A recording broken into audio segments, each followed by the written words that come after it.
Guys, kain tayong dinner. Ayan, as usual, noodles saka itlog. Tapos bread ang aking dinner. Ayan, ganito kasi yun guys. Ako nagluto ng lunch. Ako nagluto ng dinner. So, nagtabi ako ng para sa akin kasi ganun ako pagkakain ko. Hindi agad ako. Pagkaluto, hindi ako makakain kasi iniintay ko magluto muna. Ayun. Nagtabi na ako nung niluto ko. Yung vegetable. Tapos ang halo nun giniling. Iniba ko yung luto naman. Ay nagustuhan nila, pati mga katulong dito nagustuhan. Pati yung tinabi ko, kinain. Natulog lang ako saglit, tinabihan ko yung alaga ko. Pagising ko, kinakain na nila. Adi wala akong pagkain. Oh, ano ka pa? Yun ang sinasabi ako, nagsaing iba ang kumain. O, diba? Ang tatamad magluto ng mga kasama ko, mga katulong dito. Minsan nakakairita. Kahit mabait ka, minsan nagiging masama ugali ko. Kasi sobrang tatamad. Ako lang hinihintay talaga nilang magluto. Sabi ko, kailan ba kami babalik sa Riyadh? Nangungusumin na ako kasi ang init-init magluto dito sa kusina ni Gurang. Ang init talaga. Tapos pagkaluto mo, magtatabi ka ng para sa'yo, kakainin pa nila. Hindi ba nagtatanong? O tabi, hindi ba nagtatanong? Kita mo, kinakain na. O sige, paano ka pa magsasalita? O diba? Nakakawalang gana. Ayan tuloy, noodles saka itlog. Kasi ganito yung ano niyan, ang style nila. Pag nagluluto ako, hindi na inaalis sa kusina. Maghihintay na sila dito, paupo-upo, pa cellphone. Pagkaluto ko, mauna nang kumain yung mga yan, kasi sa mga amo.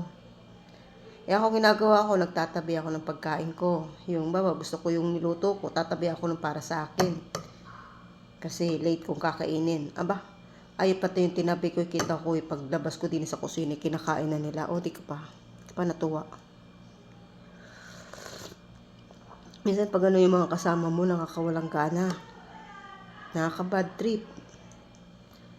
Magulo na nga dito sa Middle East, sumasabay pa dito, baka ako sumabog. Sa galit.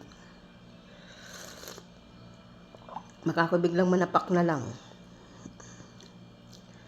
Ako naman pag hindi ko na-control yung galit ko, ako'y nananapak. Kahit gaano kakalaki.